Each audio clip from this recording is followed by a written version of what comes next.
Hello and welcome to this video for Chemistry 20 in the Solutions Acid-Base unit.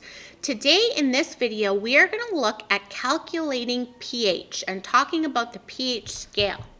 So first of all, it's actually important to note, and I mentioned this in the first lesson, that water will to a very small extent ionize into the acidic and basic ion. Okay, so one of the water molecules acting as an acid, donating its hydrogen to another water molecule, which would be accepting it, therefore acting as a base. In that process, we produce hydronium ions and hydroxide ions. Okay? Now, the concentration of these two ions are equal. They're both 1.0 times 10 to the negative 7. That's why water is neutral, because you have the same amount of those ions. Okay? But if you add an acid or a base to the solution, it's going to increase the concentration of one of those ions, and that's going to affect your pH. Now, we know the pH of water is 7, and it actually comes from this number right here, the exponent. Okay? So we're going to learn how to calculate pH. So the pH scale was developed by Soren Sorensen. It's used because usually the concentration of those ions are very, very small. If I actually go back for a sec and I look at what 1.0 times 10 to the negative 7 means, it means 0.123456610. Okay? That's what the concentration is for your hydronium ions and your hydroxide ions in neutral water. That's a very tiny amount. Okay? Negative exponents, because we're moving the decimal place over 1, 2, 3, 4, 5, 6, 7. That's why it's a negative exponent. Okay? So because those concentrations are so small, we have a scale. Generally speaking, a pH scale goes between 0 and 14, but it is possible to actually go beyond that. You could have a negative pH and a pH of 15, for example. Okay? So it is a logarithmic scale based on the whole numbers that are powers of 10. Now, you don't really have to understand the logarithmic scale. It's essentially just going to be a button on our calculator. Okay? Now, every level that you change on the pH scale, the concentration of the hydronium ion changes by 10 times. Okay, so if I'm looking at a solution with a pH of 11 versus a solution with a pH of 9, to go from 7, 8, 9. So we'll go 7, 8, 9, 10, 11, 12. Oh, this doesn't really have all those numbers. But to go from 9 to 10 and then 10 to 11, it's 10 times each time. So it's not 10 times 2, it's 10 to the power of 2. Or 10 times 10, which is 100. Okay? So every level you change on the pH scale, the concentration of hydronium ions changes by 10 times. Now, why am I emphasizing hydronium ions? Because that is what the pH scale is based on. The pH scale, actually, the H comes from hydrogen ions. Okay? But as we learned from the modified Arrhenius definition, hydrogen ions are not stable on their own. They always bond to the water molecules that they're dissolved in to make hydronium ions, okay? So interchangeably, we can say hydrogen is the same thing as hydronium. Okay, it's just hydronium is more accurate because it's actually bonding to a water molecule. So the pH scale is based on the concentration of a hydrogen ion, or more accurately, the concentration of the hydronium ion. Okay, that's really important to know. Now again, on our pH scale, 7 is neutral, everything below 7 is acidic, everything above 7 is basic. And like we talked about with strong acids and bases, the further away you get from 7, the stronger the acid and base becomes. Now, how do we calculate pH? And there is another scale we're going to learn about, not in this video, but the next video, a scale called the pOH scale. And hopefully, like you guessed, it has to do with the hydroxide ions, okay? The pH scale has to do with the hydrogen, again, synonymous with hydronium. Okay?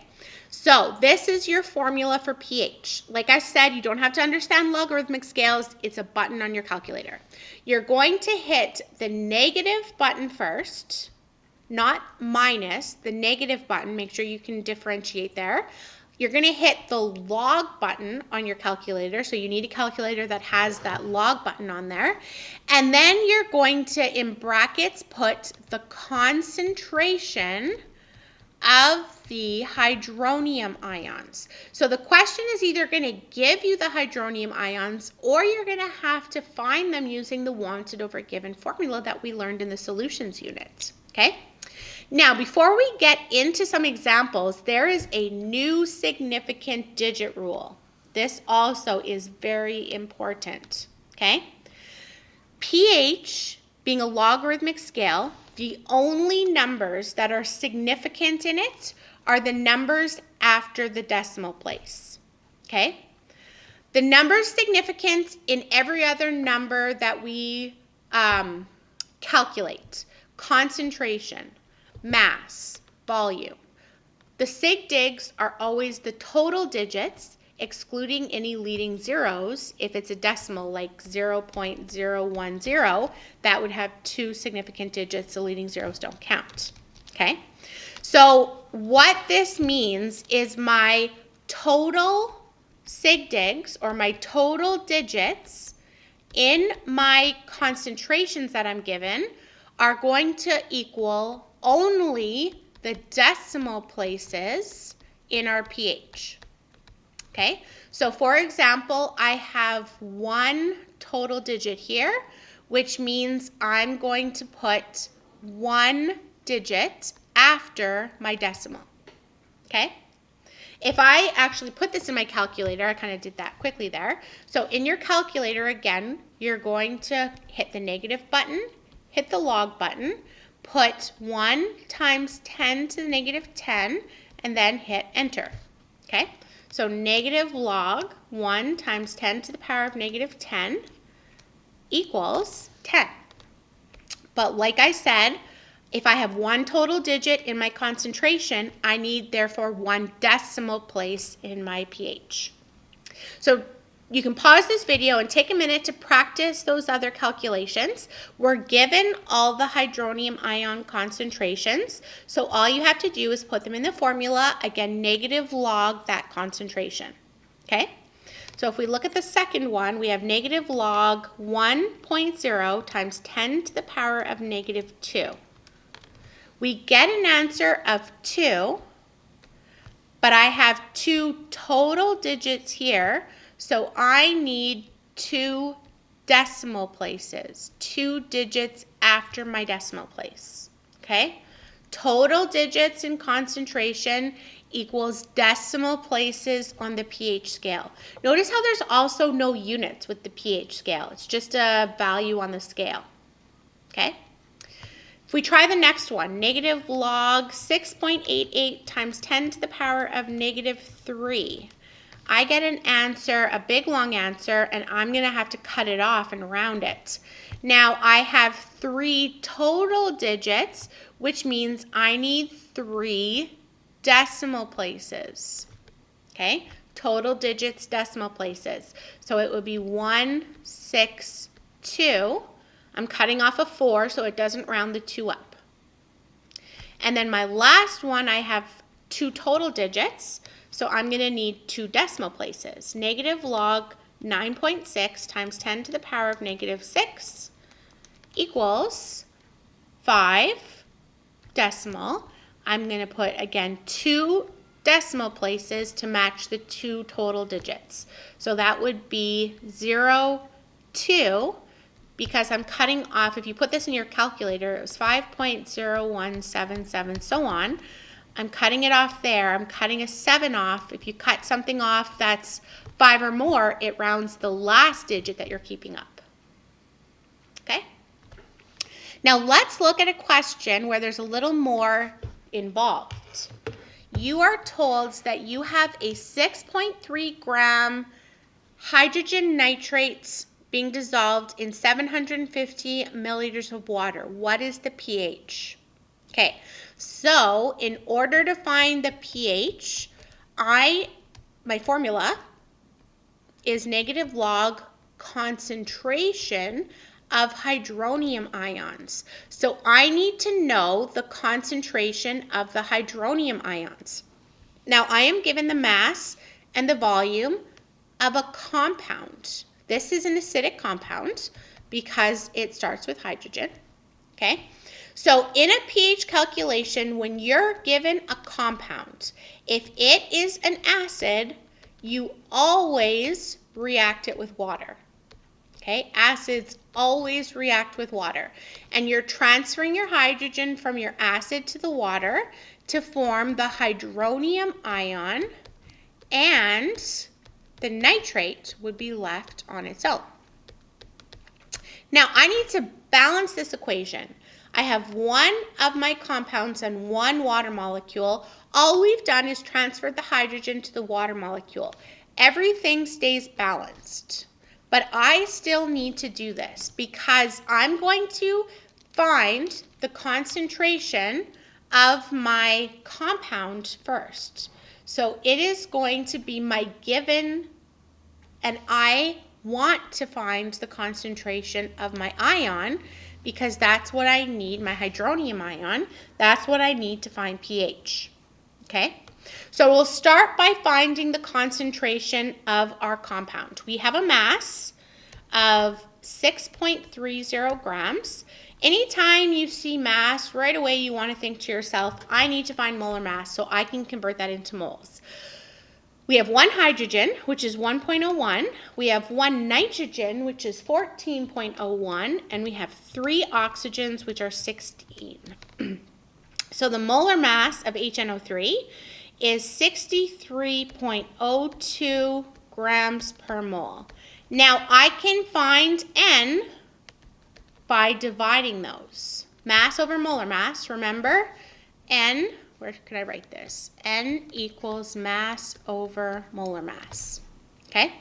So I take my mass, 6.3, divide by the molar mass we just calculated, and we get N equals 0.0999, so on. I am not going to round this because this is not my final answer. What I need to do next is find the concentration of my acid with N over V. Remembering our volume needs to be in liters. So I need to divide that by 1,000 and I get 0.750 liters. This is now again my concentration of my given. I am technically given this concentration, even though I had to calculate it, I was given all the information in order to calculate it. Okay, so this is the concentration I know. This is my given. And like I said, I want to find the concentration of my hydronium ion. So remember, we have the formula from the solutions unit. Concentration wanted equals concentration given times the balancing coefficients, the one in front of wanted, divided by the one in front of your given. Okay? So I take my unrounded concentration. You should leave it in your calculator as a big long number. If you can't, then write all the digits down and then multiply by wanted over given. So in front of my wanted, I have a 1. In front of my given, I have a 1. So essentially, I'm just multiplying by 1. But you need to show this step. This step is a mark. Okay, now I'm going to write that this is the concentration of my hydronium ion. Again, unrounded. So if you can't leave it in your calculator to use in the next step, make sure you write all the digits down, especially in pH calculations. If you round early, your pH can be off by a lot because of the logarithmic scale. So I'm putting in now negative log, the concentration of my hydronium ion that was unrounded, negative log second answer is how I do it in my calculator. And I get an answer of 0.875199, so on. Okay? This again is pH. pH significant digits are only its decimal places. Significant in the mass was its total digits, which have 3. The volume was its total digits, which have 3. So I need 3 decimal places. 1, 2, 3 decimal places in my answer. Okay, so it's 875. I'm cutting off a 1 so it doesn't round the 5 up. And that, put a box around, is our final answer. So again, if you have a compound, an acid, for example, tomorrow or in the next video, we'll look at bases. When you have an acid, you need to react it with water to produce hydronium ions because the pH, again, is based on the concentration of the hydronium ions. So to do that, you react the acid with water, transferring the hydrogen from the acid to the water to form hydronium. Okay? Find the concentration of your acid if it's not given. Do wanted over given to find the concentration of the hydronium. Then you take the negative log of those ions. Okay? Again, significant digits are decimal places in pH. Match the total digits in your mass and volume. Okay? Thank you very much for watching this video.